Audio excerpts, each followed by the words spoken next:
नमस्कार, one India Hindi में आपका स्वागत है।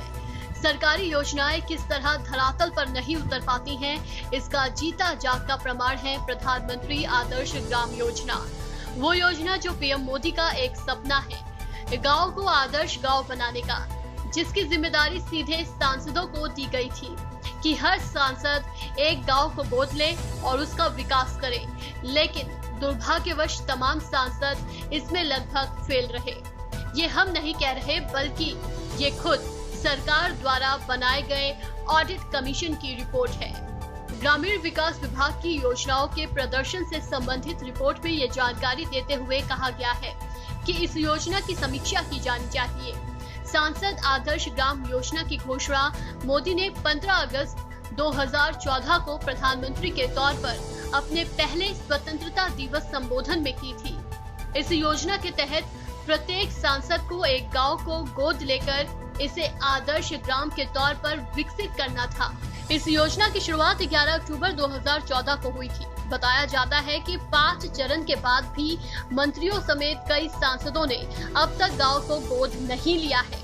केंद्र ने ग्रामीण विकास मंत्रालय के तहत आने वाली तमाम कल्याणकारी योजनाओं को गांव तक सही तरीके से लागू करने और उनके प्रभाव के आकलन के लिए एक साझा समीक्षा आयोग का गठन किया था।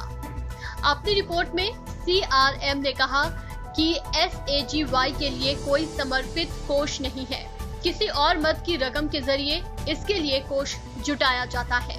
CRM के मुताबिक उसके दलों ने राज्यों का दौरा किया और उन्हें योजना का कोई महत्वपूर्ण प्रभाव नजर नहीं आया।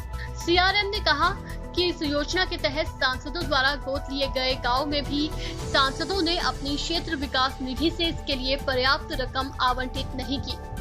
CRM ने एक रिपोर्ट में कहा, कुछ मामलों में जहां सांसद सक्रिय हैं, कुछ आधारभूत विकास हुआ है, लेकिन योजना का कोई प्रत्यक्ष प्रभाव नहीं पड़ा है। CRM के मुताबिक ऐसे में इन गांव को आदर्श ग्राम नहीं कहा जा सकता और इस योजना की समीक्षा की जानी चाहिए।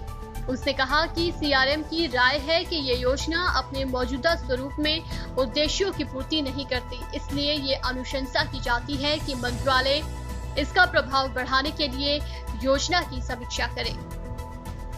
इस खबर में फिलहाल इतना ही। तमाम अपडेट्स के लिए बने रहिए वन इंडिया के साथ।